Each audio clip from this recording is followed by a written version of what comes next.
লেখক বইয়ে লিখেছেন, বইয়ের হেডলাইন হলো অবিবাহিত ছেলে মেয়ের পড়া নিষেধ। তো যে দেখে সেই পড়ে, যে দেখে সেই পড়ে, যে দেখে সেই পড়ে। তো আমি যখন পড়েছি তখন আমার বিবাহ হয়েছে।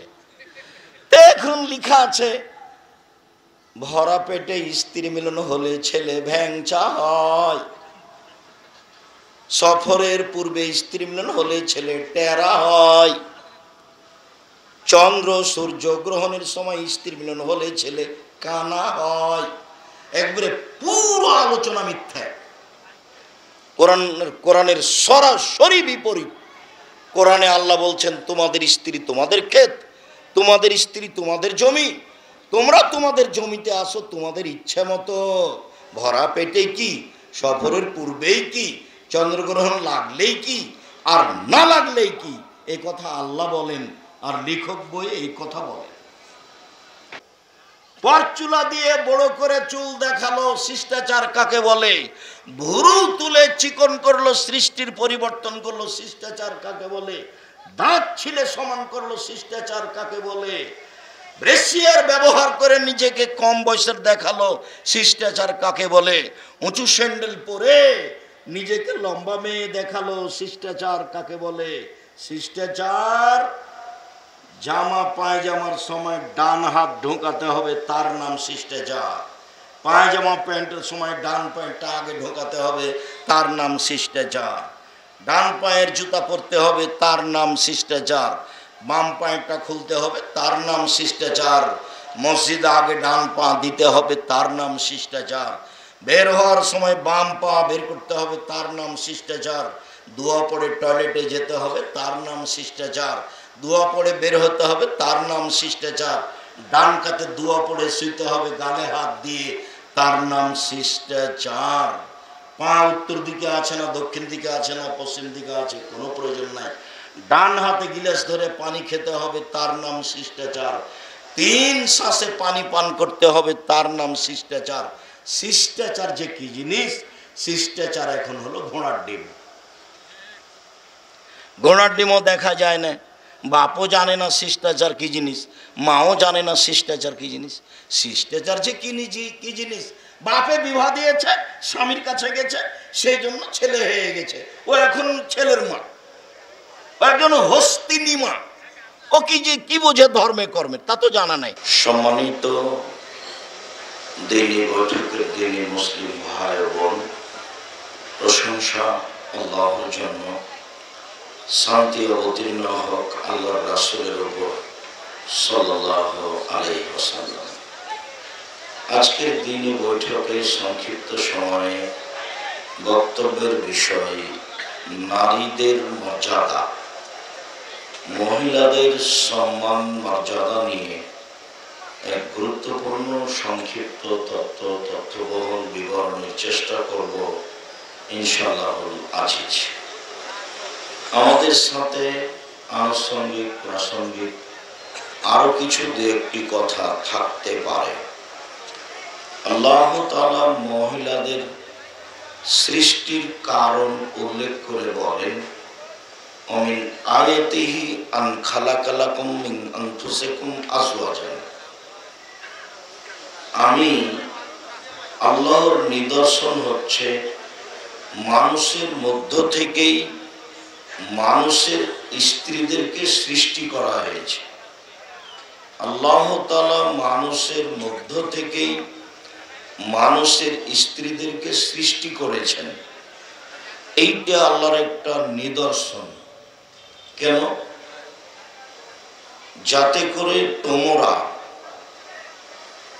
আল্লাহর নিদর্শন হচ্ছে আল্লাহ তাআলা তোমাদের মধ্য থেকে তোমাদের স্ত্রীদেরকে সৃষ্টি করেছেন, যাতে করে তোমরা সেখানে শান্তি তৃপ্তি পাও। তার মানে আল্লাহ তাআলা বললেন, আমি তোমাদের স্ত্রীদেরকে তোমাদের মধ্য থেকেই সৃষ্টি করেছি,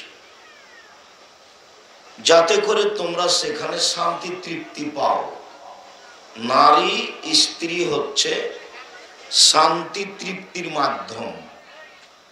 তাকে অন্য কোনো কাজে লাগালে শান্তি তৃপ্তিতে ব্যাঘাত ঘটবে, তার সাথে খারাপ আচরণ করলে পূর্ণ শান্তি তৃপ্তি হবে না। যার কারণে আল্লাহর নবী বলেছেন, খাইরুকুম খাইরুকুম লি আহলিহি ওয়া আনা খাইরুন লি আহলি।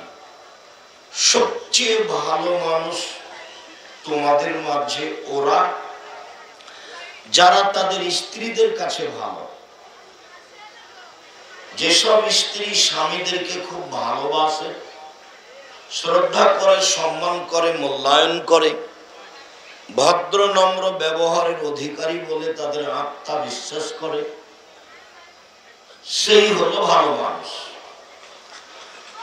আর যার ব্যাপারে তার স্ত্রী খারাপ ধারণা করে, তার মুখের ভাষা খারাপ, তার আচার ব্যবহার খারাপ, তার চরিত্র খারাপ, এগুলো যদি নারীর অন্তরে জাগে দেখা দেয়, তাহলে না আপনাকেও পূর্ণ ভালোবাসা দিতে পারবে, না আপনি তার কাছ থেকে শান্তি তৃপ্তি পাওয়ার কোনো পথঘাট পাবেন।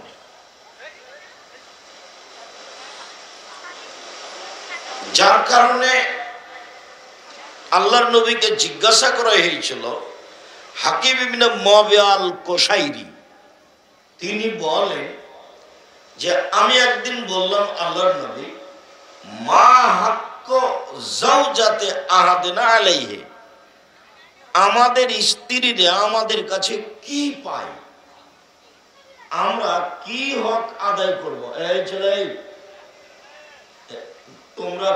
তোমরা কি এখানে দায়িত্ব পালন করছো? যারা দাঁড়িয়ে আছো, দায়িত্ব পালন করা ছাড়া কেউ দাঁড়িয়ে থাকা যাবে না। কালকে তো মানুষ ছিল, আমার মনে হয় যারাকে দেখতে পাচ্ছিলাম তারা 60-70 হাজার হতে পারে। তবুও তো আমি দেখলাম কন্ট্রোল হয়ে আছে, পরিবেশ সুন্দর। শেষের দিকে মানুষ ওই ভালোবাসা কি যে সালাম করাই ভালোবাসা, এখন হুড়াহুড়ি করে লাভ দিয়ে উঠে স্টেজ ভেঙে চুরে সব আগে সালাম দিতে হবে। তাই এত মানুষ তো আর কুলানো যাবে না, কোনোটাই হয় না শেষে। তো ভালোবাসা থাকা ভালো, কিন্তু এইভাবে ভালো নয়। তা আমি বললাম যে তোমাদের সদাচরণ আলোচনা ছিল, তো এটা কি হলো? এভাবে হুড়াহুড়ি করে ভালোবাসা দেখাতে হবে। আপনারা যারা মসজিদে আছেন, বাইরে আছেন, কোন জায়গাতে আছেন, কাজে আছেন, দয়া করে কাজ ছেড়ে আসেন, আমি আপনার জন্য এসেছি। আপনি যদি অন্য কোথাও এখন থাকেন তাহলে আমি কষ্ট পাবো, আর আপনাকে আমি মনে করবো আপনি একটা বোকা মানুষ,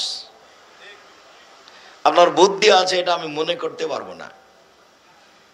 বিশ্বাস করেন, আমি ধর্মের নামে জাতিকে ফাঁকি দিইনি কোনোদিন, আর ধর্মকে আমি আমার জন্য ব্যবহার করিনি কোনোদিন।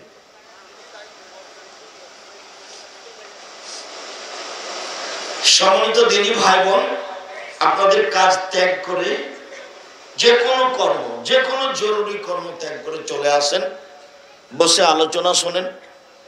আমি আপনার কিছু না কিছু উপকার করব ইনশাআল্লাহ। এটা আমি আপনার সাথে অদাবদ্ধ ইনশাআল্লাহ। আল্লাহর নবী আমাদের স্ত্রীরা আমাদের কাছে অধিকার হিসাবে কি পায়, আল্লাহ রাসূল বলছেন, শোনো, যখন তুমি খাবে তখন খাওয়াবে, মানে প্রয়োজন মতো খেতে দিবা। এটা হলো 1 নাম্বার তোমার কাছে অধিকার রাখে।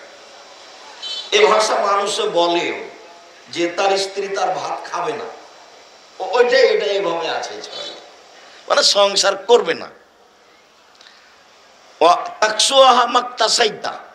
2, যেসব কাপড় তুমি পছন্দ করো পরানো, বা তার জন্য যেটা মানায় এই কাপড় তুমি পরাবে।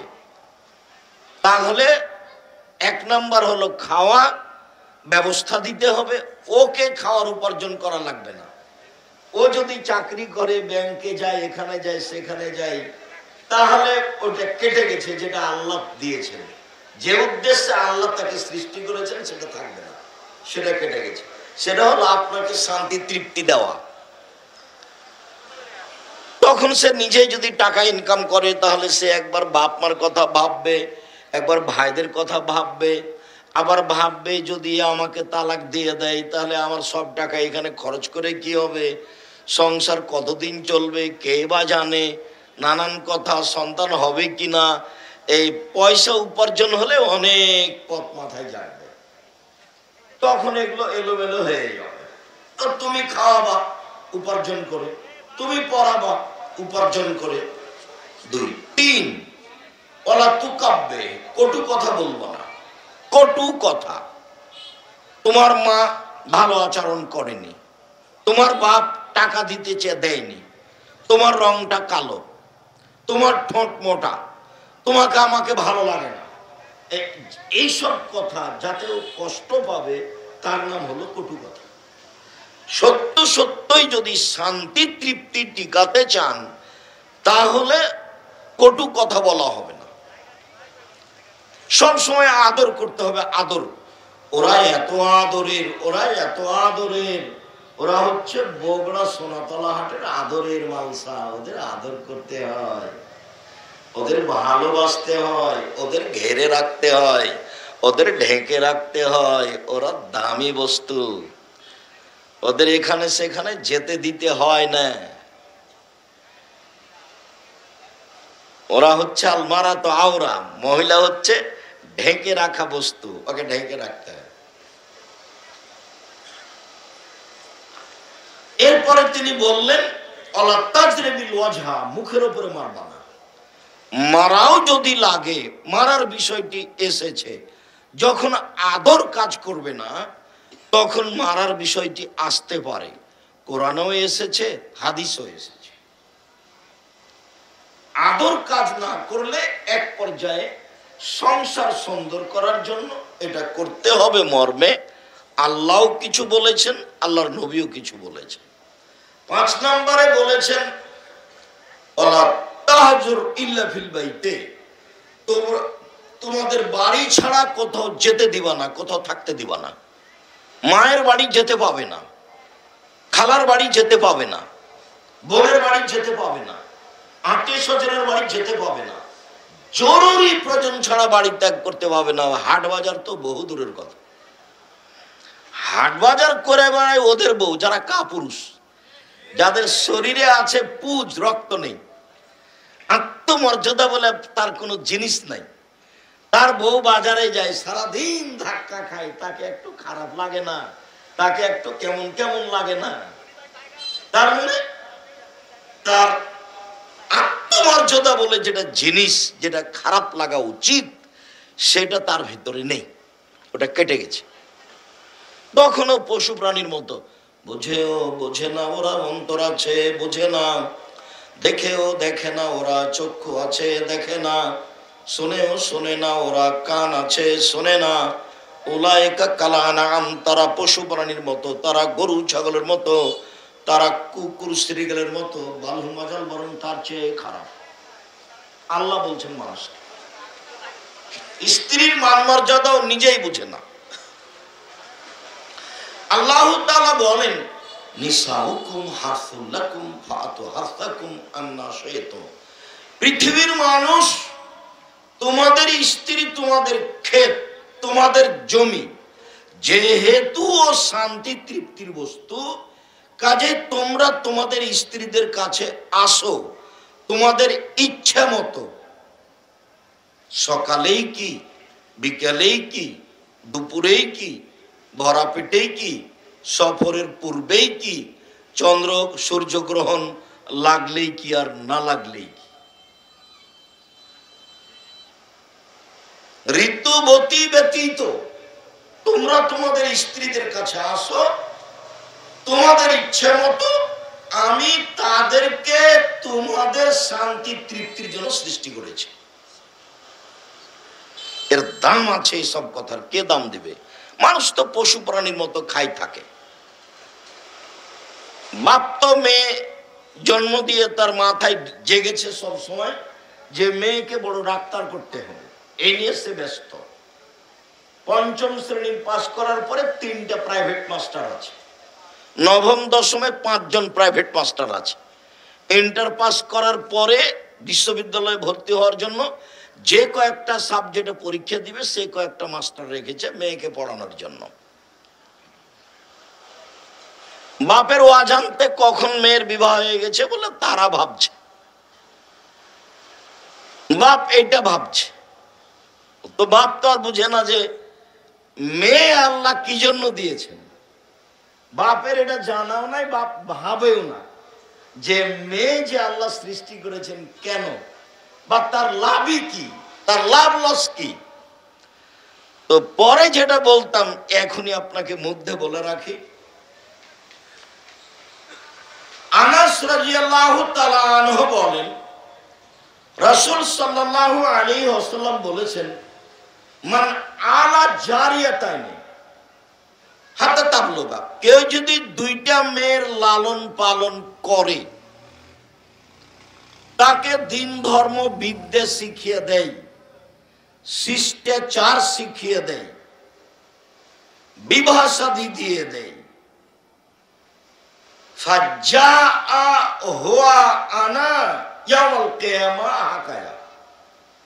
তাহলে সেই পিতার আমি মুহাম্মদ সাল্লাল্লাহু আলাইহি সাল্লাম জান্নাতে একসাথে থাকবো এইভাবে।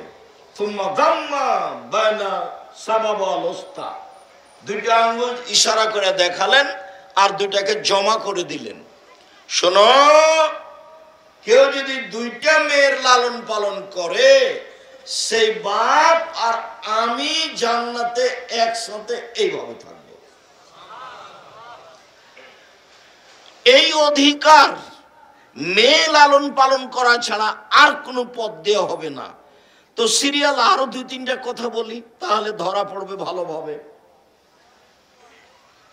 সাদ ইবনে সাদ রাদিয়াল্লাহু তাআলা আনহু বলেন, আল্লাহর নবী বলেছেন, আনা ওয়া কাফিরুল ইয়াতীমে, আমি আর যে ইয়াতীমের লালন পালন করে সে জান্নাতে এইভাবে থাকবো। সুম্মা আশারা বিসাবাবল উস্তা, এই তর্জনী আর মধ্যমা আঙ্গুল দুটো দিয়ে ইশারা করলেন। সুম্মা ফাররাকা বাইনাহুমা, দুইটার মধ্যে একটু ফাঁকা রেখে দিলেন। দেখো, কেউ যদি ইয়াতীমের লালন পালন করে, তাহলে সে আর আমি জান্নাতে একসাথে থাকবো, তবে একটু দূরে থাকবে এতিম। জামিয়া সালাফে 519 জন ইয়াতীম অসহায় আছে, 519 জন। জামিয়া সালাফে 5000 ছেলে মেয়ে পড়াশোনা করে। কেন যে আপনি দেখতে যান না, আপনার যে হিংসা কোথায় কাজ করে আমি বুঝতে পারি না। পয়সা খরচ করে যাবেন, যদি 10 টাকা পারলেন দিবেন, না হলে দোয়া করবেন যে আল্লাহ জামিয়া সালাফে কবুল করো। জামিয়া সালাফে আপনার বাড়ির পাশে, যেটা এখন প্রায় 70-80 প্রায় 100 বিঘা জমির উপরে অবস্থান করে, বিশাল প্রতিষ্ঠান। সঠিক আকীদার মানুষের নিজস্ব সম্পদ, কাল কাল, যুগ যুগ, শতাব্দী শতাব্দী, কিয়ামত পর্যন্ত সঠিক আকীদার মানুষ ভোগ করবে এই জায়গা, এই প্রতিষ্ঠান। বিশাল প্রতিষ্ঠান, 22 বিঘা খালি মেয়েদের জন্য, 22 বিঘা, 33 শতক বিঘায় চতুর্দিকে প্রাচীর দেওয়া আছে মেয়েদের। আর যেটা রাজশাহীতে আছে সেটা প্রায় 40 বিঘা জমির উপরে। যেটা ওখানে মেয়েদের জন্য নির্ধারণ করা হয়েছে সেটা প্রায় 60 থেকে 70 বিঘা জমির উপরে মেয়েদের জন্য। তাতে আছে 40 বিঘা পুকুর। দিনাজপুরে যেটা 20 বিঘার উপরে, 300 জন শিক্ষক শিক্ষিকা, দেশের বিদেশের। মদিনা বিশ্ববিদ্যালয় থেকে টিচার আসেন, শিক্ষকতা করেন, যান, আসেন, শিক্ষকতা করেন, যান, আসেন। তাদের খাওয়া খরচ, তাদের যাতায়াত খরচ। আর যারা ইন্ডিয়া থেকে আছেন ওদের বেতন লাগে, অনেক বেতন, বড় বড় বিদ্বান তারা, 32 লক্ষ টাকা মাসে বেতন লাগে। জামিয়া সালাফিয়া বৈদেশিক পয়সা দিয়ে চলে না, জামিয়া সালাফিয়া বিদেশি কোনো সংস্থা দিয়ে চলে না, জামিয়া সালাফিয়া কোনো বিত্তশালী দিয়ে চলে না, জামিয়া সালাফিয়া কোনো সরকারি অনুদান দিয়ে চলে না। জামিয়া সালাফিয়ার জন্য টাকা কোনো শিক্ষক চাইতে পারবে না, রসিদ বই বাইরে ব্যবহার হয় না। কোন শিক্ষক জামিয়া সালাফের রসিদ নিয়ে বাইরে কেউ যেতে পাবে না। কেউ বলতে পারবে না যে জামিয়া সালাফাই টাকা দেন, আমার কাছে রসিদ আছে। জামিয়া সালাফিয়ার জন্য একক আমি শুধু ভিক্ষার কথা বলে থাকি আপনাকে। আমি 5,000, আপনি 2,000, কেউ 50,000, এ দিয়ে জামিয়া সালাফিয়া চলে। 100 বিঘা জমি ক্রয় হয়, বাড়িঘর নির্মাণ হয়। এখন যে মসজিদের কাজ চলছে রূপগঞ্জ জামিয়া সালাফিয়া, রূপগঞ্জ, নারায়ণগঞ্জ, ঢাকায়, এর আমরা অনুমান করছি যে পাইলিং খরচ আছে প্রায় 6 কোটি টাকা। মেঝে ঢালাইতে হবে প্রায় 6 কোটি টাকা, কেননা 3 ভাগের 1 ভাগের মেঝে ঢালাইতে প্রায় 2 কোটি টাকা খরচ হচ্ছে। পাইলিংয়ে প্রায় 1.5-2 কোটি টাকা খরচ হয়েছে। এখন পর্যন্ত আমরা মেঝে ঢালাইয়ে আছি, বেজমেন্টে। 7 থেকে 10,000 মানুষ সালাত আদায় করতে পারবে। 200 শতক জমি এর জন্য বরাদ্দ করা হয়েছে। 200 শতক। মসজিদ উত্তর দক্ষিণ 300 ফুট আর পূর্ব পশ্চিম 200 ফুট। দেখতে যাবেন মাঝে মধ্যে ইনশাআল্লাহ। বলছিলাম যে মেয়ে লালন পালন করলো, তাহলে ও আর আল্লাহর নবী একসাথে থাকবেন। এতিম লালন পালন করলো, তো আল্লাহর নবীর সাথে থাকবে, তবে একটু ফাঁকা। আর একটা বলি, একজন সাহাবী আল্লাহ রাসূলের সাথে রাতে ছিলেন। তো রাতে ঘুমানোর পূর্বেই সাহাবী অজুর পানি আর মেশক নিয়ে উপস্থিত। আল্লাহ নবী এই যে অজুর পানি আর মেশক। তো আল্লাহ রাসূল খুশি হয়ে বলছেন, বাহ, তো ভালোই তো। সালমা শেতা, তোমার মন যেটা চাই সেটা চাও। কি চাও তুমি আমার কাছে?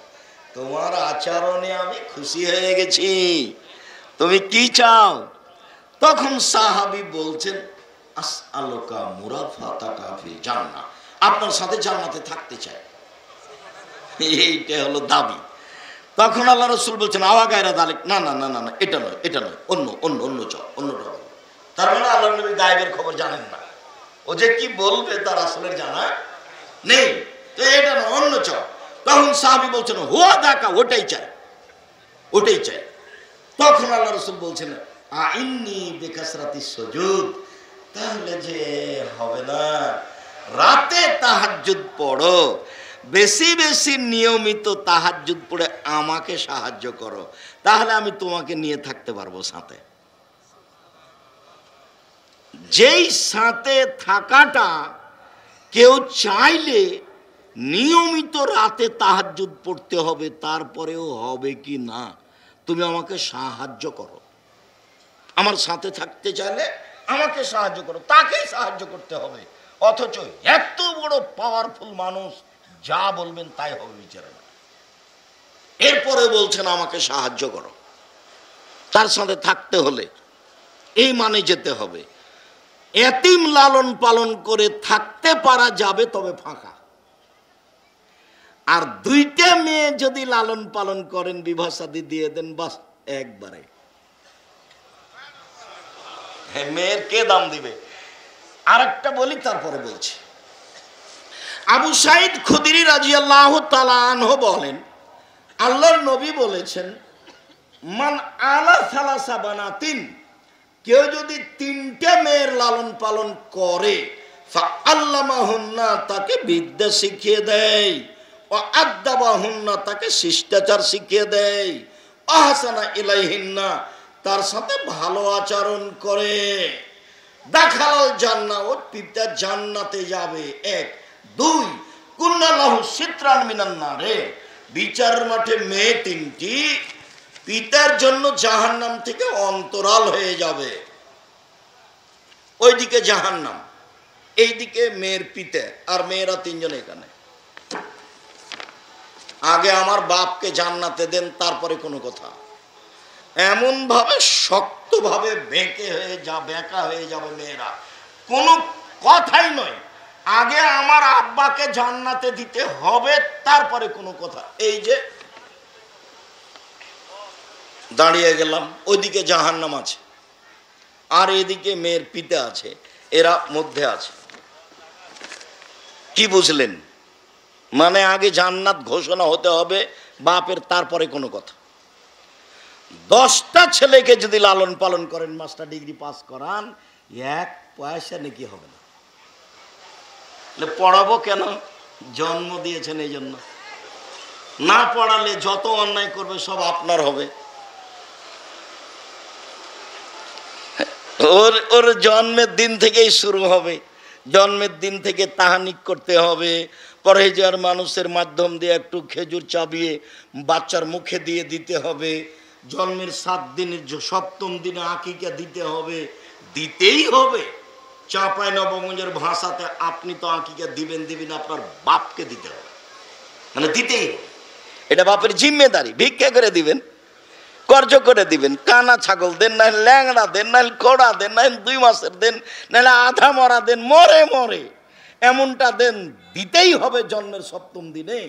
আকিকার সাথে কুরবানির কোনো সম্পর্ক নেই। কুরবানি তো নেকির জিনিস, আর এটা তো বাপের জিম্মেদারি। এটা তো প্রয়োজনে ভিক্ষা করে দিবে, বাপের জমিদারি দিয়ে দিবে, ব্যবসা করে দিবে, না হয় ধার কর্জ করে দিবে, না হয় ভিক্ষা করে দিবে। জন্মের 7ম দিনে আকিকা দিতেই হবে। কানা ন্যাংড়া খোড়া যাই হোক না কেন, 14 দিনে চলে না, হুজুর বলেছে, তাতে কি হবে? 21 দিনে চলে না, দাপটে হুজুর বলছে, কে বলছে চলবে না? ওই কথা তুলে রাখেন। আমি আব্দুর রাজ্জাক বিন ইউসুফ 90 সাল থেকে মাঠে আছি, কথা ফেরত নেওয়া লাগেনি, এটাই চূড়ান্ত। জীবনে একদিন চলে, এই কথা ঠিক নয়। কুরবানি মানে চোখ দেখো রে সুন্দর কিনা, কান দেখো কাটা আছে নাকি, লেজ দেখো ঠিকঠাক কিনা, পা দেখো সুন্দর হাঁটে কিনা, খুর দেখো সুন্দর আছে কিনা, দাঁত দেখো দাঁত উঠেছে কিনা, মোটা তাজা দেখো। তার মানে নেকির জন্য, যত সুন্দর তত নেকি, যত সুন্দর তত নেকি। তখনই এরা বুঝলো, ওগুলো বাদ দাও তো, গোস্তের দরকার, 7 ভাগ হলেই হলো। এটা আমি কোনোদিন বুঝিনি, এটা আমি কোনোদিন বুঝিনি। আমি বুঝেছি টাকা আছে, রাজস্থান থেকে উট নিয়ে আসতে হবে। টাকা কম আছে, গরু, ষাঁড় গরু দিতে হবে। টাকা কম আছে, খাসি দিতে হবে। টাকা কম আছে, ছাগি দিতে হবে। টাকা কম আছে, ভেড়া ভেড়ি দিতে হবে। ভাগে দিলেন, হুজুর বলেছেন, সেজন্য। কে বলেছে চলবে না? তার দাপটে আপনি দিলেন, তো ওর তো টাকা সুদের, আপনার টাকাটাও ঠিক। আবার কলিজা কার কাছে গেল সে নিয়ে যাওয়া না। এই বুদ্ধি আপনাদেরকে কে দেয়? আমি কোনোদিন দিইনি। আমি আপনাকে কোনোদিন দুর্বল পথে চলতে বলিনি। জাতির যদি রাস্তাঘাট করে দিতে না পারি, জাতির যদি স্কুল কলেজ করে দিতে না পারি, জাতিকে চূড়ান্ত সঠিক ধর্ম দিতে পারবো ইনশাআল্লাহ। ধর্মের ব্যাপারে জাতিকে ফাঁকি দিয়ে পরকাল হারাতে রাজি নয়।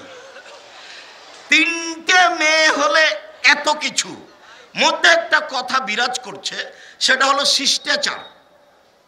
তার আগে এখানে একটা কথা বলি, একটা মেয়ে জন্ম নিলেই স্বামীর মন খারাপ, দেখি শাশুড়ির মায়েরও মন খারাপ একটু একটু। তো দাদি বলে, কি করবি, মেয়ে হয়েছে ডিপিএস খুল। আর একটা হয়েছে, তাহলে একটা গাভী কিনরে, কেমনে করে বেটির বিবাহ দিবি। 3টে হয়েছে, তখন দাদি নানি বলছে, বউ তালাক দিয়ে দে। স্বভাব কেমন? সবাই নিম্ন শ্রেণীর খেয়াল, ধর্ম কর্মের সাথে কারো দাম নাই। কেউ জানে না বিদ্যা কি জিনিস, কেউ জানে না বিদ্যা কি জিনিস। এমনিতে মাস্টার ডিগ্রি পাস করে হেডমাস্টার সাহেব হাই স্কুলের মাঠে ইট পাথর দিয়ে শহীদ মিনার তৈরি করেছে। আচ্ছা, এটা দিয়ে কি হলো? এটা দিয়ে কি হবে? বলছে যে কবরের উপরে ফুল চাপিয়ে কবরকে সিক্ত করলো। তো কবরে যে আছে তাকে মায়েরা একবারে একাকার করে দিল। সেটাকে দেখে, এতই অবুঝ, আমি কিছু বুঝতে পারি না। এগুলো মানুষ করে কিভাবে, এটা হয় কিভাবে? আমি রবীন্দ্রনাথ ঠাকুরের নিন্দা করলাম, এটা কিভাবে হলো? রবীন্দ্রনাথ ঠাকুর যতবার বলেছে ওমা তোমার আকাশ তোমার বাতাস, ততবার বলেছে ও কালিমা তোমার আকাশ, ও কালিমা তোমার বাতাস। তখন আমি বলেছি তোর বাপের আকাশ। আকাশ তো আল্লাহ এবং আল্লাহর আকাশ, বাতাস আল্লাহর, সেখানে কালিমার হয় কি করে? আমি নিন্দা করলাম কি করে? 5,000 কোটি টাকার মামলা সিলেটে, কাঠগড়ায় যখন উঠলাম, জজ বলছেন আপনি পিস টিভির আলোচক? জি হ্যাঁ। বলে মামলা আমি খারিজ করে দিলাম প্রথম দিনে। সুনামগঞ্জেরটা 2 বার উপস্থিত হয়েছিলাম, তারপর আর নেই। কবি নজরুল ইসলাম বলেছে, মসজিদের পাশে কবর দিও ভাই, তাহলে এই গুনাহগার গো রাজাব হতে পাইবে রেহাই। মসজিদের পাশে কবর দিলে কবরের শাস্তি হবে না? তাহলে তো মানুষ মরার সময়তে ধনী মানুষ বলবে বেটা একটা মসজিদ তৈরি করিস আর আমার কবরটা সেখানে দিস। তখন আমি বলেছি নজরুল ইসলাম কেন, কারো বাপের কবর যদি কাবা ঘরের নিচে হয় তবুও হবে না। আপনার বাড়ির মসজিদ তো বহু দূরের কথা। এটা ভুল হয়েছে, এটাই চূড়ান্ত। এটা ভুল হয়েছে, এটাই চূড়ান্ত।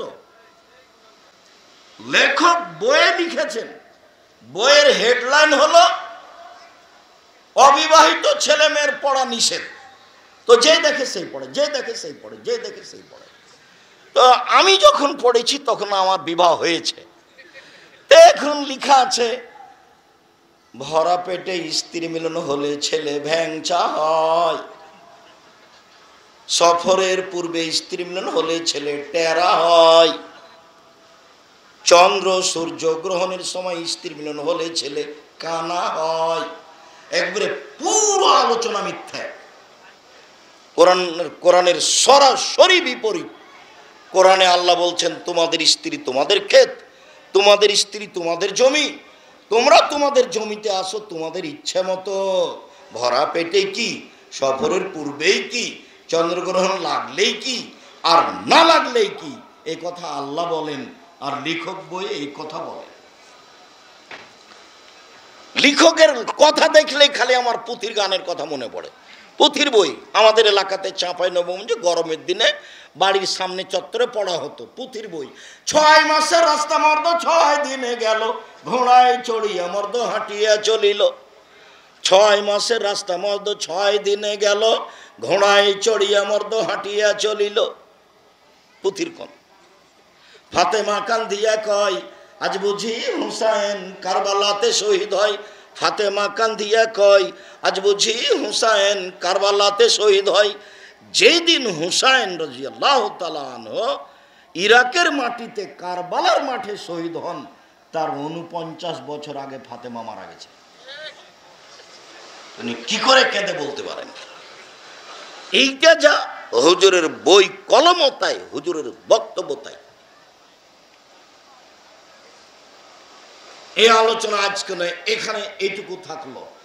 যতবার বলেছেন মেয়ের পিতা আমার সাথে থাকবে এভাবে, ততবার বলেছেন 1 বিদ্যা, 2 শিষ্টাচার, 3 ভালো আচরণ। শিষ্টাচার কি জিনিস? শিষ্টাচার কি কোনো খাওয়ার জিনিস? শিষ্টাচার কি জিনিস? নবীগণের একটা শিষ্টাচার ছিল, সব নবীর একই শিষ্টাচার। 1 মুছ কেটে ফেলতে হবে, চাচা যাবে না। 2 দাড়ি বড় করতে হবে, চেঁচে ফেলাও কাবিরা গুনাহ, ছোট করাও কাবিরা গুনাহ। তবে চেঁচে ফেললে অভিশাপ হবে। কেন? এখনো মহিলা হতে চায়, এই জন্য অভিশাপ হবে। চোখের পাওয়ার কমে যাবে, স্ত্রী মিলনের ক্ষমতা কমে যাবে। স্বভাব। 3 আসেওয়া, মেসওয়াক করতে হবে, 5 ওয়াক্ত পারলে করতে হবে, এটা নবীগণের স্বভাব। 4 ইন্তেকাসুল মা, পানি দিয়ে পেশাব পায়খানার পরে পবিত্রতা অর্জন করতে হবে। আগে ঢেল টিস্যু পেপার পরে পানি, এ কথা মিথ্যা, এটা ঠিক নয়। আগে ঢেল টিস্যু পেপার পরে পানি, এটা শরীয়ত নয়। পানি দিয়ে পেশাব পায়খানার পরে পবিত্রতা অর্জন করতে হবে। হাত মাটি দিয়ে মেজে নিতে হবে। একাধিক সহি হাদিস। পানি না থাকলে তখন ঢেল টিস্যু পেপার, আবার ঢেল টিস্যু পেপার নিয়ে 40 কদম হাঁটবে, আবার পায়ের ওপরে পা উঠাবে, আবার খক খক করে কাশবে। শরীয়তে এমন নয়, এত অভদ্র কাজ শরীয়ত গ্রহণ করে না। যদি তাই হয় তাহলে আপনার বউ কেন ঢেল নিয়ে 40 কদম হাঁটে না? আপনার স্ত্রী কেন টিস্যু নিয়ে 40 কদম হাঁটে না? পায়ের উপরে পা উঠায় নেয়, খক খক করে কাশে না? আপনার জন্য লাগে, তার জন্য লাগে না? মানে ধর্ম এমন নয়। তারপরে হচ্ছে কাসুল আজফারে, নখ কেটে ফেলতে হবে। নবীগণের বৈশিষ্ট্য, বৈশিষ্ট্য কি জিনিস, শিষ্টাচার কি জিনিস। আপনার মেয়েটা এখানে বসে আছে, ক্লাস 10-এ পড়ে, লম্বা লম্বা নখ আছে, নখে নেল পালিশ আছে, লম্বা লম্বা নখ আছে, নখে নেল পালিশ আছে। ইহুদি খ্রিস্টানদের পতিতালয়ের মেয়েদের বৈশিষ্ট্য নখে নেল পালিশ দেওয়া, নখ বড় রাখা। ইহুদি খ্রিস্টানদের পতিতালয়ের মেয়েদের বৈশিষ্ট্য নখ বড় রাখা, নখে নেল পালিশ দেওয়া। শিষ্টাচার শিখিয়ে দিবে। শিষ্টাচার কি জিনিস? বগলের লুম উঠিয়ে ফেলতে হবে, ব্লেড দিয়ে নয়। নারী পুরুষ একই হুকুম। নিচের লুম পরিষ্কার করতে হবে, ঊর্ধ্বে টাইম 40 দিন। নারী পুরুষ একই হুকুম, যেভাবে সম্ভব, যেভাবে সহজ। শিষ্টাচার কি জিনিস? আপনার বাড়িতে একটা ছোট ছেলের মেয়ের জন্য পেশাব পায়খানার একটা পট নিয়ে গেছেন, সেটা আবার ঘোড়া। এটা আমাদের বাড়িতে 3 মিনিটও থাকতে পারে না। আপনার বাড়িতে মাস মাস বছর বছর আছে। শিষ্টাচার কি জিনিস? মেয়ের জন্য পুতুল কিনে নিয়ে এসেছেন শহর থেকে, আপনার বউ নিয়ে এসেছে। শিষ্টাচার কি জিনিস? আপনার স্ত্রী একটা বাজার থেকে নিয়ে এসেছে প্লেট, তাতে আছে চিংড়ি মাছ। একটা নিয়ে এসেছে তরকারির বাটি, সেটা হলো রুই মাছ। একটা নিয়ে এসেছে আয়না, সেটা হলো কাতল মাছ। আর আপনি একটা জায়নামাজ নিয়ে এসেছেন, সেটা হলো কাবা ঘর, না হলে টকটকে ঝকঝকে ফুল। শিষ্টাচার কি জিনিস? শিষ্টাচার কি জিনিস? আপনার ছেলে একটা গেঞ্জি গায়ে দিয়ে আছে, পিছে আছে 10, দেখতে দেখতে আপনার সলাত নামাজ শেষ। আর না হলে একজন খেড়ালের ছবি আছে, আপনার ছেলে গায়ে দিয়ে আছে। শিষ্টাচার কি জিনিস? আপনার ছেলের মাথার চুল উপর দিকে বড় করা আছে, চতুর্দিকে চাঁচা আছে। শিষ্টাচার কি জিনিস? শিষ্টাচার কাকে বলে? আল্লাহ নবী বলছেন, মেয়েদের শিষ্টাচার শিখিয়ে দিল। মেয়ে সামনের চুল কেটে ছোট করলো, শিষ্টাচার কাকে বলে? পরচুলা দিয়ে বড় করে চুল দেখালো, শিষ্টাচার কাকে বলে? ভুরু তুলে চিকন করলো, সৃষ্টির পরিবর্তন করলো, শিষ্টাচার কাকে বলে? দাঁত ছিলে সমান করলো, শিষ্টাচার কাকে বলে? ব্রেসিয়ার ব্যবহার করে নিজেকে কম বয়সের দেখালো, শিষ্টাচার কাকে বলে? উঁচু স্যান্ডেল পরে নিজেকে লম্বা মেয়ে দেখালো, শিষ্টাচার কাকে বলে? শিষ্টাচার, জামা পায়জামার সময় ডান হাত ঢোকাতে হবে, তার নাম শিষ্টাচার। পায়জামা প্যান্টের সময় ডান প্যান্টটা আগে ঢোকাতে হবে, তার নাম শিষ্টাচার। ডান পায়ের জুতা পরতে হবে, তার নাম শিষ্টাচার। বাম পায়েরটা খুলতে হবে, তার নাম শিষ্টাচার। মসজিদে আগে ডান পা দিতে হবে, তার নাম শিষ্টাচার। বের হওয়ার সময় বাম পা বের করতে হবে, তার নাম শিষ্টাচার। দোয়া পড়ে টয়লেটে যেতে হবে, তার নাম শিষ্টাচার। দোয়া পড়ে বের হতে হবে, তার নাম শিষ্টাচার। ডান কাতে দোয়া পড়ে শুইতে হবে গালে হাত দিয়ে, তার নাম শিষ্টাচার। পা উত্তর দিকে আছে না দক্ষিণ দিকে আছে না পশ্চিম দিকে আছে, কোনো প্রয়োজন নাই। ডান হাতে গিলাস ধরে পানি খেতে হবে, তার নাম শিষ্টাচার। 3 শ্বাসে পানি পান করতে হবে, তার নাম শিষ্টাচার। শিষ্টাচার যে কি জিনিস? শিষ্টাচার এখন হলো ঘোড়ার ডিম। ঘোড়ার ডিমও দেখা যায় না। বাপও জানে না শিষ্টাচার কি জিনিস, মাও জানে না শিষ্টাচার কি জিনিস। শিষ্টাচার যে কি জিনিস? বাপে বিবাহ দিয়েছে, স্বামীর কাছে গেছে, সেই জন্য ছেলে হয়ে গেছে। ও এখন ছেলের মা, ও একজন হস্তিনী মা। ও কি বোঝে ধর্মে কর্মে, তা তো জানা নাই। 1 মিনিট, শিষ্টাচার। এই ছেলে, কোনো কাজ দেখাবে না, ডান দিকে কথা হচ্ছে, পাহারা দিবে একবারে পাহারাদারের মতো। 10 জন মানুষের পরিবেশ কন্ট্রোল করতে পারো না, পাহারা দাও, ওখান থেকে এখান থেকে সব দাঁড়িয়ে থাকো। কোনো ছেলে কোনো লোকজনের চলাচল করতে না পারে। আপনাকে আমি ভালোবাসি, এ কথাই ঠিক। আপনি কথা না শুনে গল্প করবেন, হাঁটবেন, এমন নোংরা চরিত্র আমি ঘৃণা করি। এ কথাও ঠিক। আমি তো আপনার জন্য এসেছি। জাবের রাদিয়াল্লাহু তাআলা আনহু বলেন, আমরা রাসূলের সাথে যুদ্ধ করে আসছিলাম, এখন মদিনায় ঢুকবো। তিনি বললেন, এই সব এখানে থাকো, সকালে বাড়িতে প্রবেশ করব। তো জাবের বলছেন, আল্লাহর নবী, আমি নতুন বিবাহ করেছি, আমাকে বাড়ি যেতে দেন। তখন আল্লাহ রাসূল বলছেন, বিকরানা সাইয়্যিবা, কুমারী মেয়ে বিবাহ করেছো? একটু গরম পানি দিতে বলেছিলাম। না, তালাক প্রাপ্তা মেয়ে বিবাহ করেছো?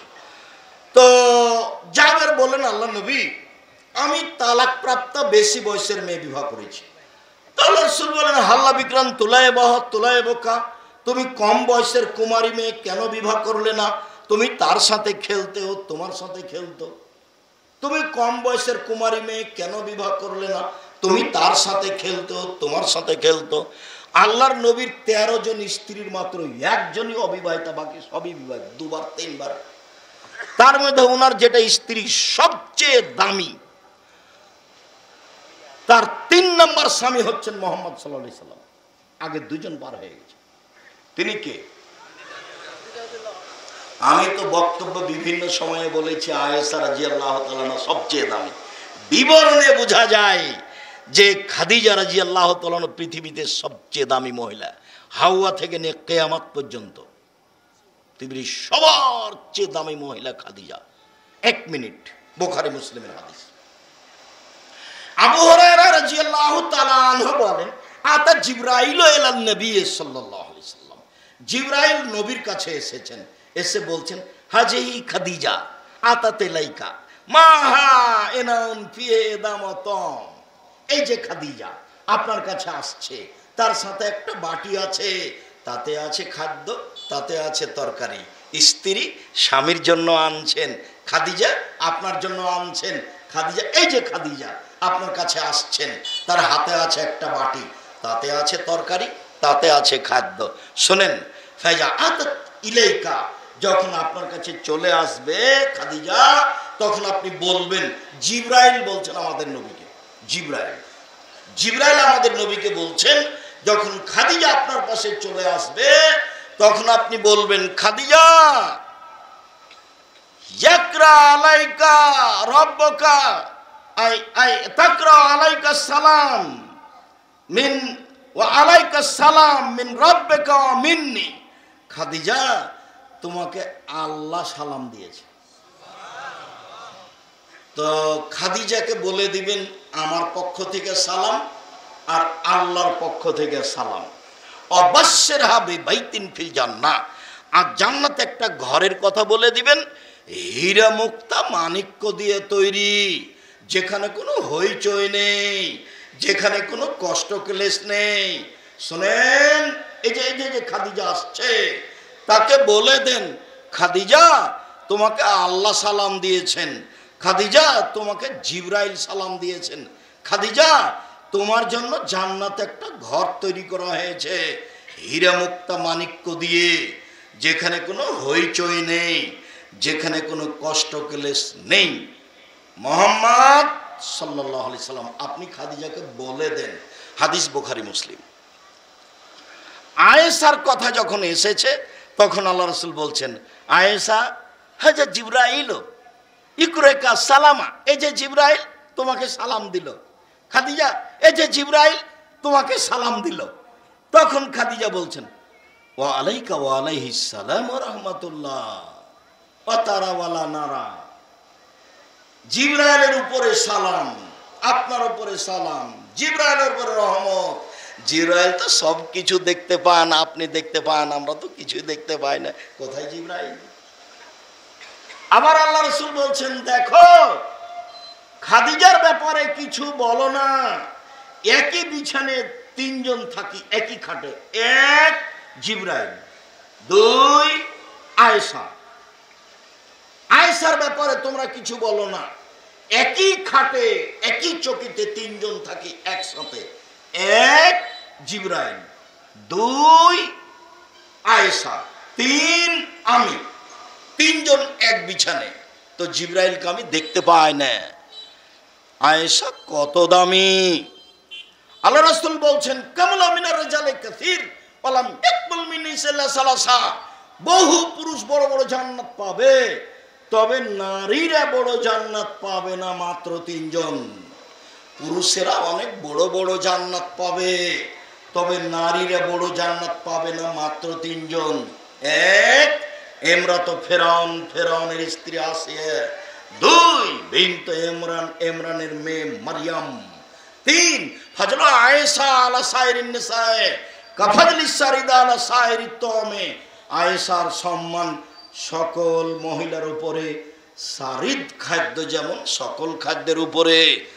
গোস্তে রুটি ভিজালে তাকে সারিদ খাদ্য বলে, এটা যেমন সব খাদ্যের উপরে দামি, আয়েশা তেমন সকল মহিলার উপরে দামি। এর পরেও কি আল্লাহ রাসূল কোনো সময় বললেন যে আয়েশা তোমাকে আল্লাহ সালাম দিয়েছেন?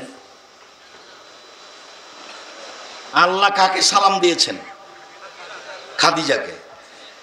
যদিও সব সময় বলে থেকেছি যে সবচেয়ে দামি মহিলা আয়েশা রাদিয়াল্লাহু তাআলা আনহা, এরপরেও বিবরণে বোঝা যায় যে মানগত হিসাবে সবচেয়ে দামি কে?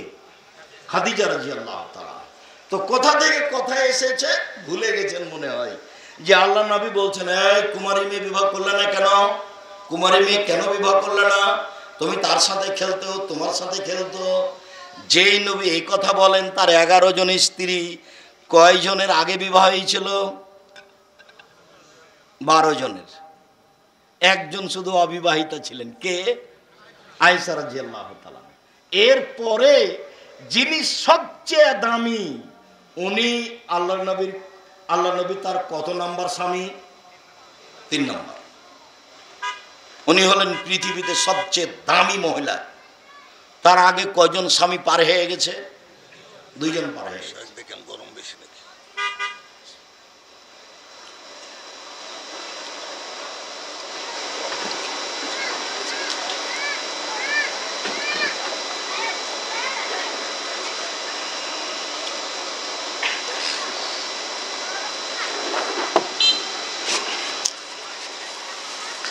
সম্মানিত দিনী ভাই বোন, তো জাবের বলছেন আল্লাহ নবী শোনেন, আমার আব্বা উহুদের যুদ্ধে মারা গেছেন 9 জন মেয়ে রেখে, আমার 9 জন বোন আছে। ওদের মতো কম বয়সের মেয়েকে বিবাহ করা আমি অপছন্দ করেছি 4টা কারণে। আল্লাহ নবী শোনেন, আমার আব্বা উহুদের যুদ্ধে শহীদ হয়েছেন, 9টা মেয়ে রেখে গেছেন। আমার 9 জন বোন আছে ছোট বড় মিলে, তাদের মতো কম বয়সের মেয়েকে বিবাহ করা আমি পছন্দ করিনি 4টা কারণে। 1, লেতুয়াল্লিমাহুন্না, আমার স্ত্রী যেন আমার বোনদেরকে বিদ্যা শিখাতে পারে, তার নাম মা, তার নাম মহিলা। 2, লেতুয়াদ্দিবাহুন্না, আমার স্ত্রী যেন আমার বোনদেরকে শিষ্টাচার শিখাতে পারে। এটা হলো মূল কথা। শিষ্টাচার কি জিনিস? 3, তুরাজ্জালাহুন্না, আমার স্ত্রী যেন আমার বোনদের মাথার চুল চিরনি করে সাজগোজ করে পরিপাটি করে রাখতে পারে। যে বাচ্চার এলোমেলো চুল, কাপড় চোপড় পরিষ্কার নেই, এমনি দলিয়ে বেড়াচ্ছে আর ওর সাথে লড়ে বেড়াচ্ছে, ওটা ওর সৎ মা। যাকে ওই বাচ্চা মা বলে সেটা কে? ওর কেমন মা? সৎ মা। মা মানে বাচ্চাকে কি করে রাখবে? সাজগোজ করে পরিপাটি করে ঝকঝকে করে রাখবে, তার নাম মা। ও তো দিন রাত টিভি দেখে, ও তো ব্যাংকে যায় চাকরি করে, কাজের মেয়েকে দিয়ে গেছে বাচ্চাকে, ও কি করবে? আর না হলে শাশুড়িকে দিয়েছে, বৃদ্ধা মহিলাকে। এখন শাশুড়ি যদি একটু 19-20 করে তো শাশুড়ির উপরে পাল্টা খেপে যায়।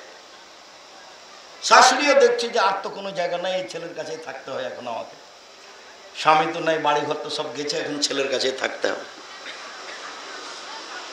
2, তাকুমা আলাইহিন্না, আমার স্ত্রী যেন আমার বোনদেরকে পাহারা দিতে পারে।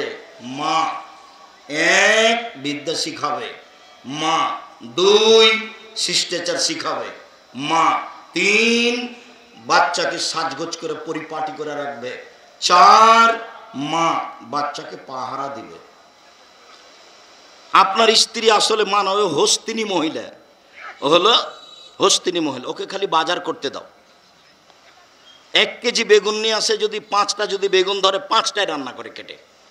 অথচ আমি 30 বছর থেকে বলছি 5টা কেটে রান্না করতে পারবে না, 4টে করবে, একটা রেখে দিবে। এটা বাড়ির বরকত আছে। কিছুক্ষণ পরে যদি তার চাচা চলে আসে, ভাসুর আসে, তার জন্য একটু ভর্তা করে কিছু খাওয়ার পেশ করতে পারবে। আর যদি 5টায় কেটে দেয়, 5টায় রান্না করে চলে যাবে, 5টায় শেষ হবে। 4টে যদি করে 4টেই শেষ হবে। সংসার বুঝে না, সংসার চালা বুঝে না, এমনিতেই মহিলা চলেন। নারীদের মর্যাদা।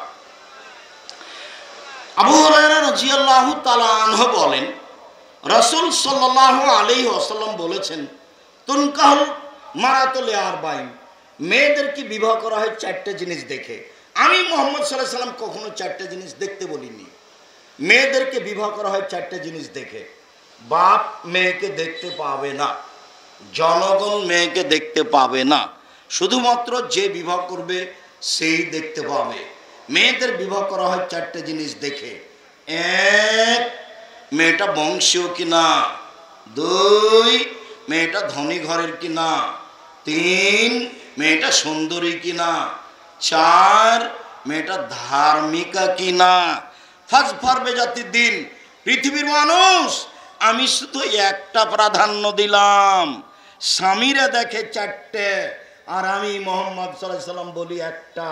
তা হলো ধার্মিক মেয়েকে বিবাহ করো, নইলে তোমার কথা শুনবে না, কথায় কথায় বলবে তুমি কাপড় দিলা না, এই দিলে না, সেই দিলে না, অভিমান পূরণ করতে করতে জীবন যাবে।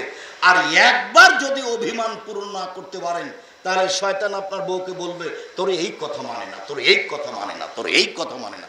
তুই এখন তোর স্বামীকে বল, তুমি আমাকে কিছুই দাও না, তোমার সাথে সংসারই করবো না, তাহলে তুই যা, তুই যা, তুই যা, এখনই আমাকে ছেড়ে দে, এক্ষুনি তালাক দিয়ে তো তোর বাড়িতে থাকবো না, তোরে তোকে দিলাম তালাক, 100 তালাক দিলাম, 1 কোটি, তুই এখনই যা। তারপরে একটু পরে দেখছে ইন্না লিল্লাহ, 2টা বাচ্চা আছে যে, এখন বুদ্ধি। তাই ইমাম সাহেব বলেছেন 1 রাতের জন্য বিবাহ দিতে হবে। এটা আরো কঠিন হয়ে গেছে। তখন ইমাম সাহেব আবার বলেছেন যে আব্দুল রাজ্জাক সাহেবের সাথে কথা বলেন, দেখেন কোনো পথ আছে কিনা, তারা কি বলে। আমাদের কাছে আসলে 1 রাতের জন্য বইয়ের বিবাহ দিতে হবে আরেকজনের সাথে, এটাই ধর্ম।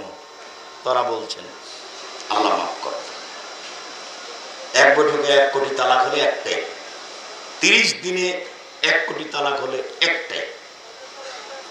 সম্মানিত দিনী ভাই বোন, বলছিলাম আব্দুল্লাহ ইবনে মাসউদ রাদিয়াল্লাহু তাআলা আনহু বলেন, রাসূল সাল্লাল্লাহু আলাইহি সাল্লাম বলেছেন, আদ-দুনিয়া কুল্লুহা মাতা, খায়রু মাতা'id দুনিয়া আল মারাতুস সালেহা।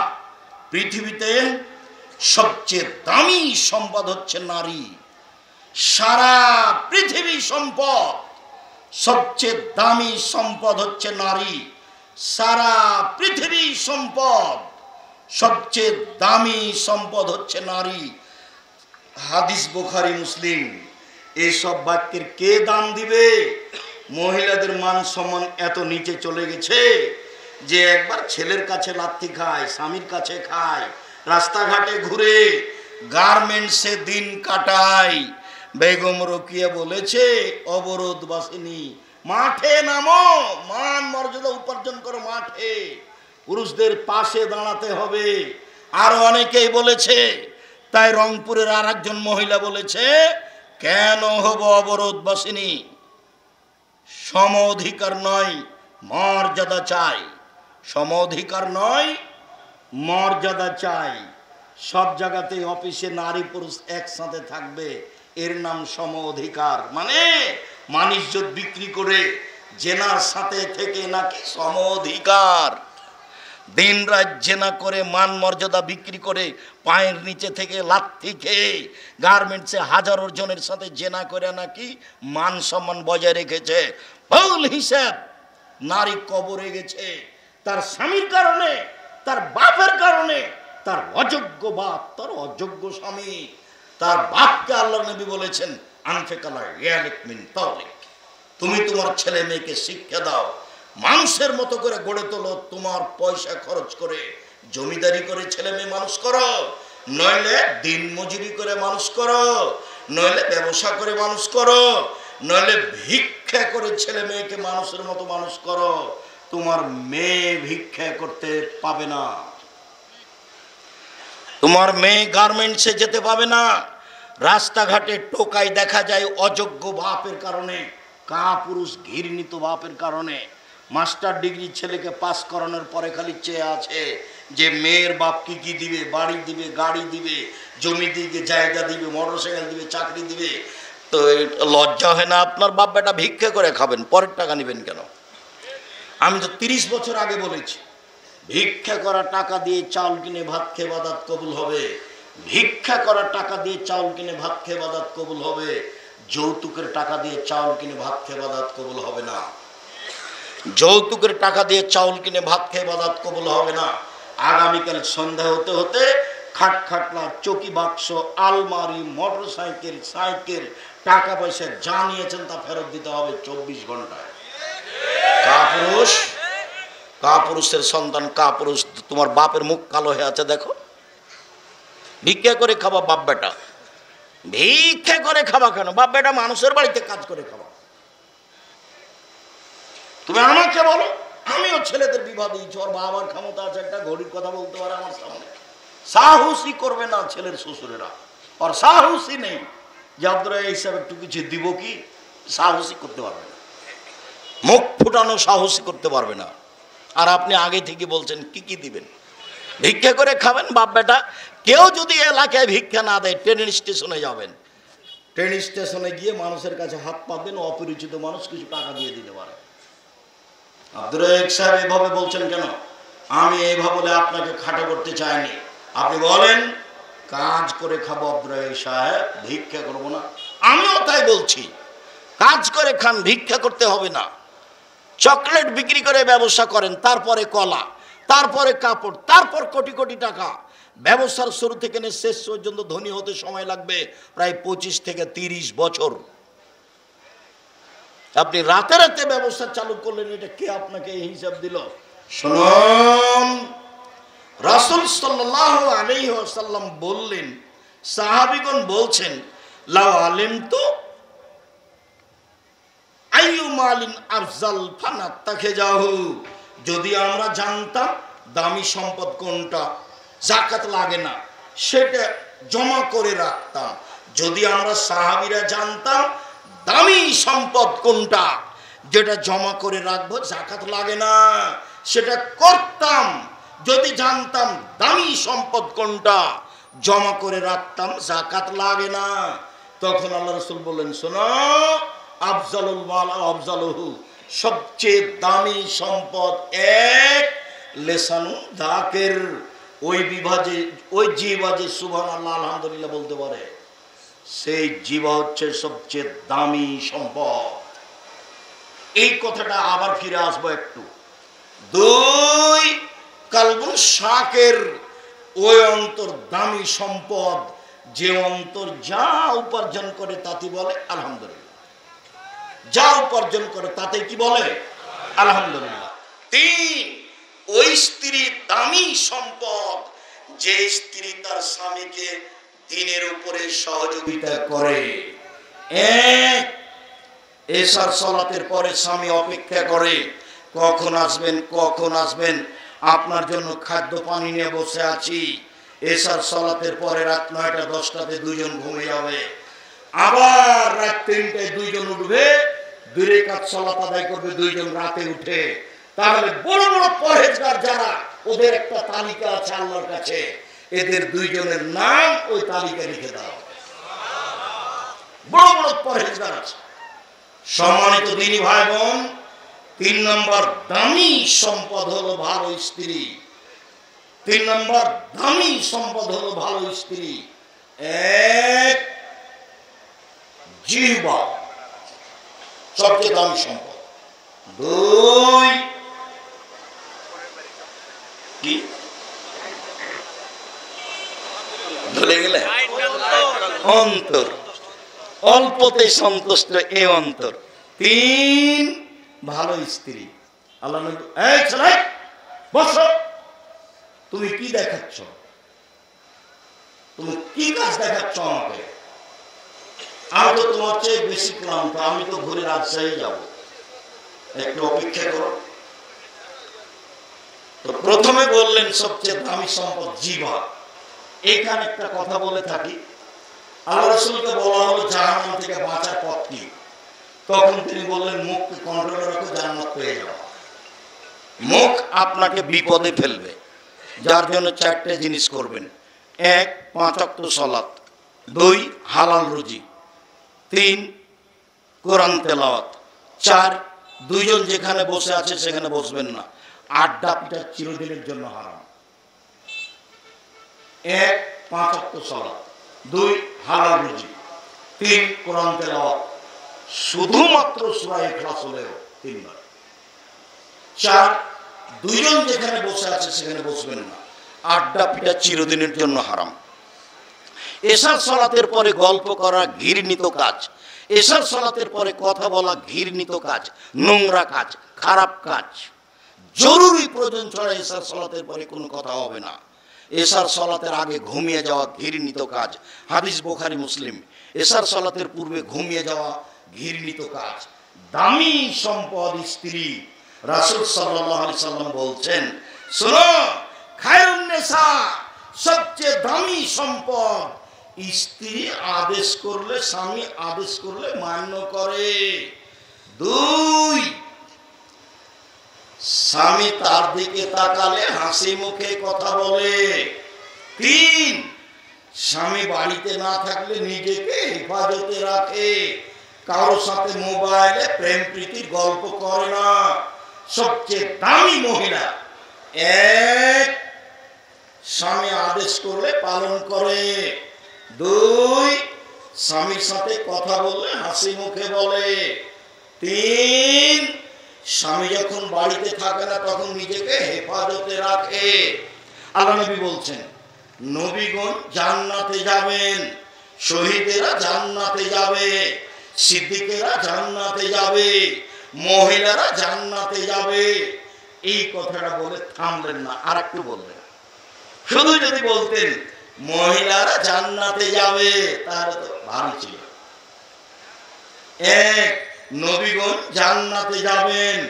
2, শহীদেরা জান্নাতে যাবে। 3, সিদ্দিকেরা জান্নাতে যাবে, সত্যবাদীরা জান্নাতে যাবে। 4, মহিলারা জান্নাতে যাবে। ওই মহিলা, যে মহিলা বেশি বেশি বাচ্চা দিতে পারে, ওই মহিলা, যে মহিলা কোনো কারণে স্বামী অসন্তুষ্ট হলে স্বামীর হাত ধরে বলে, যতক্ষণ পর্যন্ত আপনি আমার উপরে খুশি না হবেন ততক্ষণ পর্যন্ত আমি কোনো কিছু খাবো না। স্বামীকে খুশি করার পরে রাত কাটাই, এই মহিলা জান্নাতে যাবে। জান্নাতের সিরিয়াল, দামি মহিলা। রাসূল সাল্লাল্লাহু আলাইহি সাল্লাম বলেন, মহিলারা যদি 4টা কাজ করতে পারে তাহলে জান্নাত সব দরজা খোলা। 1, 5 ওয়াক্ত সালাত। 2, রমজানের সিয়াম রোজা। 3, স্বামীকে মেনে চলা, তিতা লাগলেও মিঠা লাগলেও। 4, জেনায় লিপ্ত না হওয়া। 4টে, এই 4টা মানে ওর জন্য জান্নাত খোলা। 1, 5 ওয়াক্ত সালাত। 2, রমজান মাসের সিয়াম পালন করা। 3, স্বামীকে মেনে চলা, তিতা লাগলেও মিঠা লাগলেও। 4, জেনায় লিপ্ত না হওয়া। ঘটেই যদি যায় জেনা, আজ থেকে কান্নাকাটি করতে হবে, আমি আজ থেকে জেনা বন্ধ করলাম, তুমি আমাকে মাফ করো। আল্লাহ তাআলা বলেন, অনাহান নাফসা আনিল হাওয়া ফাইনাল জান্নাতু হিয়াল মাওয়া। যে ব্যক্তি অশ্লীল কাজকে বন্ধ করবে আমি আল্লাহ তার জন্য জান্নাতুল মাওয়া ঘোষণা দিলাম। সেই জান্নাতুল মাওয়া পাবে। আর যদি কেউ জেনার প্রস্তাব দেয়, তুমি যদি তাতে রাজি না হও তাহলে বড় বড় বিপদ থেকে বেঁচে যাবা। তার একটা হলো বিচার মাঠে বিশেষ ছায়াতলে থাকতে বাবা। 7 শ্রেণীর মানুষ থাকবে, তার মধ্যে তুমি একজন, তুমি মহিলা, তুমি পুরুষ। পৃথিবীর যে কোনো বিপদ থেকে বেঁচে যাওয়া জেনার থেকে যদি বন্ধ রাখতে পারো।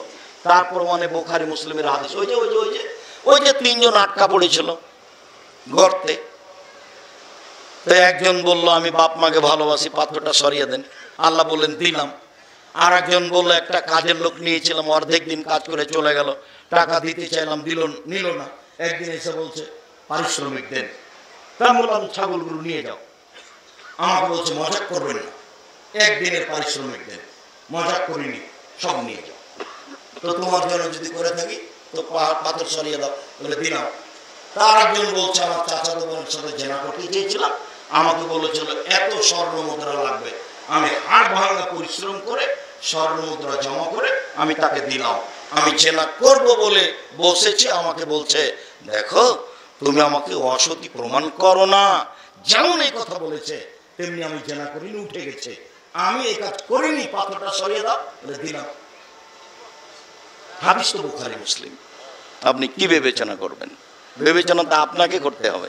হাদিস কি আর পশু প্রাণী মানবে? গরু ছাগল মানবে না আমি আর আপনি মানবো? আমি আর আপনি মানবো? কথা শুনে তো মানতে হবে, কিছু পরিবর্তন হওয়ার চেষ্টা করতে হবে। রাসূল সাল্লাল্লাহু আলাইহি ওয়াসাল্লাম বলেন আউয়াল ফিতনাতি বানি ইসরাঈল কানাত ফি নিসায়। প্রথম সমস্যা যেটা ঘটেছে বানি ইসরাঈলে সেটা হচ্ছে মহিলাদের নিয়ে সমস্যা ঘটেছে। রাসূল সাল্লাল্লাহু আলাইহি ওয়াসাল্লাম বলছেন আমার জীবনে আমি ছাড়িনি কোনো বস্তু যেটা পুরুষের জন্য বেশি বিপজ্জনক হতে পারে নারীদের চেয়ে।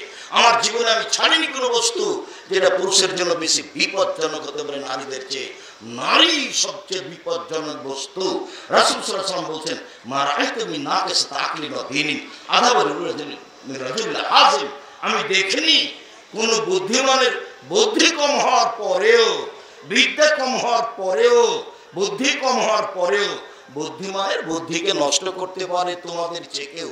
ও নারী জাতি, আমি দেখিনি তোমাদের চেয়ে কাউকে যে বুদ্ধিমানের বুদ্ধিকে নষ্ট করতে পারে তোমাদের চেয়ে কেউ। ও নারী জাতি, তোমরা বুদ্ধিমানের বুদ্ধিকে নষ্ট করতে পারো। একটু হাসি মুখে কথা বললে মানুষের ঈমান বিক্রি হয়ে যায়, সে হচ্ছে তোমরা। রাসূল সাল্লাল্লাহু আলাইহি ওয়াসাল্লাম বলছেন ইনাল মারাতা তুদবারু ফি সূরাতি শায়তান ওয়া তুদবারু ফি সূরাতি শায়তান। নিশ্চয় মহিলারা শয়তানের বেশ ধরে আসে, নিশ্চয় মহিলারা শয়তানের বেশ ধরে যায়, নিশ্চয় মহিলারা শয়তানের বেশ ধরে আসে, নিশ্চয় মহিলারা শয়তানের বেশ ধরে যায়। দুই শ্রেণীর মানুষ জাহান্নামে যাবে, আমি তাদের দেখিনি। দুই শ্রেণীর মানুষ জাহান্নামে যাবে, আমি তাদের দেখিনি। এক, নিসাউন মহিলা, কাসিয়াতুন কাপড় পরে থাকে, আর ইয়াতুন উলঙ্গ, মমিলাতুন পুরুষকে নিজের দিকে আকৃষ্ট করে, মাইলাতুন তারা নিজেরা আকৃষ্ট হয়। এরা জান্নাতে যাবে না, এরা জান্নাতে তো যাবে না, যাবেই না। এরা জান্নাতের গন্ধ পাবে না, যেই জান্নাতের গন্ধ 1 বছরের দূরত্ব পথ থেকে পাওয়া যায়। শুনুন, 3 শ্রেণীর মানুষ জান্নাতে যাবে না। এক, নিয়মিত বিড়ি তামাক জর্দা সিগারেট গুল খায় যে। 2, দায়ুস, যে যার বাড়িতে বেহাই আছে সে তাহাজ্জুদ পড়লেও জান্নাত হবে না। 3, পুরুষের বেশধারী নারী, যারা পুরুষের জুতা স্যান্ডেল পরে, যারা পুরুষের শার্ট প্যান্ট পরে, যারা পুরুষের পোশাক পরে, তারা জান্নাতে যাবে না। আল্লাহ নবী আফসোস করে বললেন পৃথিবীর মানুষ, আমার বড় দুঃখ আফসোস, আমার উম্মত মিলে যাবে ইহুদি খ্রিস্টানের সাথে। ডান হাতের বিঘত যেমন বাম হাতের সমান, আমার উম্মত মিলে যাবে ইহুদি খ্রিস্টানদের সাথে। আচার আচরণে, চাল চলনে, পোশাক আশাকে, খাতা কলমে, স্কুল কলেজে, রাস্তাঘাটে, বাড়িতে, জুতা স্যান্ডেলে, মাথা চুল ছাটাতে, পুতুল কিছুতি, সব কিছুতেই আমার উম্মত মিলে যাবে ইহুদি খ্রিস্টানের সাথে। ডান পায়ের জুতা যেমন বাম পায়ের সমান, সমান সমান সমান সমান মিলে যাবে। এইভাবে বলতে বলতে ভাষাগত নিচে নামতে লাগলেন। নিচে নামতে নামতে বলছেন পৃথিবীর মানুষ শুনে রেখো, ইহুদি খ্রিস্টান যদি মায়ের সাথে জেনা করে থাকে, আমার উম্মত মায়ের সাথে জেনা করবে। বলেন আপনি আপনার মেয়েটার নখ বড় কেন? এটা কার মতো হলো? বলেন নখে নেইল পলিশ কেন? এটা কার মতো হলো? বলেন আপনার মেয়েটা, আপনার মাথায় টুপি আছে, আপনি ধনী মানুষ, প্রতি বছর হজ করছেন, উমরা করছেন, আপনার মেয়েটা স্কিন পায়জামা পরে আছে, সব কিছু দেখা যায়, আপনি আবার তাহাজ্জুদ করেন, হজ করেন, এই পোশাক আশাকে ইহুদি খ্রিস্টানের সাথে স্কুল কলেজ চলা ফিরা, রাস্তাঘাট, অফিস আদালত, খাতা কলম সব কিছু কাদের সাথে মিশে যাবে? ইহুদি খ্রিস্টানদের সাথে। এই কথা তিনি আফসোস করে বলেছেন। সম্মানিত দিনী ভাই বোন, নারী দিয়ে সবকে পাগল করা হবে, ক্ষতি করা হবে, যার কারণে রাসূল সাল্লাল্লাহু আলাইহি সাল্লাম নারীদের মর্যাদা যেমন অনেক বেশি করে উল্লেখ করেছেন, তেমনি ভাবে তাদের ব্যাপারে পুরুষকে খুব সাবধান করেছেন। সাবধানে বেঁচে থাকার চেষ্টা করুন। আমি আপনাদেরকে নারীদেরকে যথাযথ মূল্যায়ন করার আন্তরিকভাবে অনুরোধ জানিয়ে, ওর পরিবারের মালিক হিসেবে পরিবারকে শক্তভাবে কঠোরভাবে দমন করার আন্তরিকভাবে অনুরোধ জানিয়ে, দিনী বোন যারা দুই একজন আছেন তাদেরকে পরিবারের উপরে শক্ত হওয়ার অনুরোধ জানিয়ে, স্বামীকে মেনে চলার অনুরোধ জানিয়ে, কখনো স্বামীকে উপেক্ষা চলবেন না। মাস মাস স্বামীর সাথে কথা বলেন না।